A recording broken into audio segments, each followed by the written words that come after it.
হরে কৃষ্ণ। তো আমি এখন কামদা একাদশী ব্রত মাহাত্ম্য কথা এই একাদশী মাহাত্ম্য বই থেকে পাঠ করব।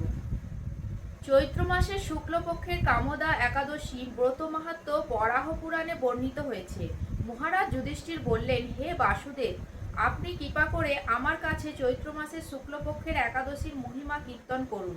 শ্রীকৃষ্ণ বললেন, হে মহারাজ, এই একাদশী ব্রত সম্পর্কে এক বিচিত্র কাহিনী বর্ণনা করছি, আপনি এক মনে তা শ্রবণ করুন। পূর্বে মহর্ষি বশিষ্ঠ মহারাজ দিলীপের কৌতূহল নিবারণের জন্য এই ব্রত কথা কীর্তন করেছিলেন। ঋষি বশিষ্ঠ বললেন, হে মহারাজ, চৈত্র মাসের শুক্লপক্ষের একাদশীর নাম কামদা। এই তিথি পাপনাশক ও পুণ্যদায়িনী। পূর্বকালে মনোরম নাগপুরে স্বর্ণনির্মিত গৃহে বিষধর নাগেরা বাস করত। গন্ধর্ব, কিন্নর ও অপ্সরাদের দ্বারা তিনি সেবিত হতেন। সেই পুরী মধ্যে অপ্সরা শ্রেষ্ঠ ললিতা ও ললিত নামে গন্ধর্ব স্বামী স্ত্রী রূপে ঐশ্বর্যপূর্ণ এক গৃহে পরম সুখে দিন যাপন করত। একদিন পুণ্ডরীকের রাজসভায় ললিত একা গান করছিল। এমন সময় ললিতার কথা তার মনে পড়ল। ফলে সঙ্গীতের স্বয়, লয়, তাল, মানের বিপর্যয় ঘটল। কর্কটক নামে এক নাগ ললিতের মনোভাব বুঝতে পারল। গানের ছন্দভঙ্গের ব্যাপারটি সে পুণ্ডরিক রাজার কাছে জানালো।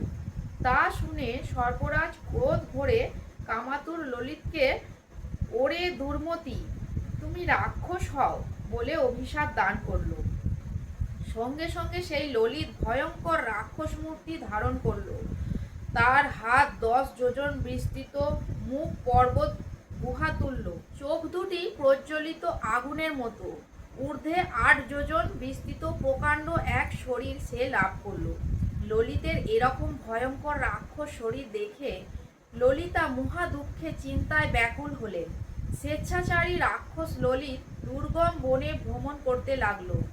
ললিতা কিন্তু তার সঙ্গ ত্যাগ করল না। ললিত নির্দয়ভাবে মানুষ ভক্ষণ করত।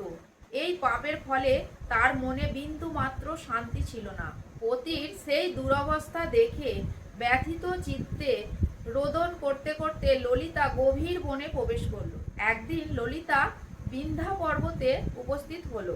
সেখানে ঋষ্য সিংহ মুনির আশ্রম দর্শন করে মুনির কাছে হাজির হলো। তার চরণে প্রণাম করে সেখানে দাঁড়িয়ে রইল। মুনিবর জিজ্ঞাসা করলেন, হে সুন্দরী, তুমি কে? কার কন্যা? কি কারণেই বা এই গভীর বনে এসেছ? তা সত্য করে বলো। তদুত্তরে ললিতা বলল, হে প্রভু, আমি বীরধন্যা গন্ধর্বের কন্যা। আমার নাম ললিতা। আমার পতির পিশাচত্ব দূর হয় এমন কোনো উপায় জানবার জন্য এখানে এসেছি। তখন ঋষি বললেন, চৈত্র মাসের শুক্লপক্ষের কামদা নামে যে একাদশী আছে, তুমি সেই ব্রত যথাবিধি পালন করো। সেই ব্রতের পুণ্যফল তোমার স্বামীকে অর্পণ করলে তৎক্ষণাৎ তার সমস্ত পাপ বিনষ্ট হবে। বশিষ্ঠ ঋষি বললেন, হে মহারাজ দিলীপ, মুনি কথা শুনে ললিতা আনন্দ সহকারে কামদা একাদশী পালন করল।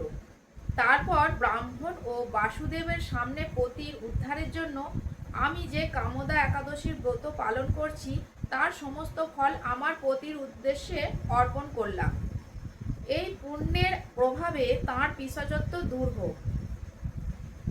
এই কথা উচ্চারণ মাত্রই ললিত সাপ মুক্ত হয়ে দিব্য দেহ প্রাপ্ত হল। পুনরায় গন্ধর্ব দেহ লাভ করে ললিতার সাথে সে মিলিত হলো। তারা বিমানে করে গন্ধর্বলোকে গমন করল। হে মহারাজ দিলীপ, এই ব্রত যত্ন সহকারে সকলেরই পালন করা কর্তব্য। এই ব্রত ব্রহ্মহত্যা, পাপ বিনাশক এবং পিশাচত্ব মোচনকারী। এই ব্রত কথা শ্রদ্ধাপূর্বক পাঠ ও শ্রবণে বাজপেয় যজ্ঞের ফল লাভ হয়। হরে কৃষ্ণ।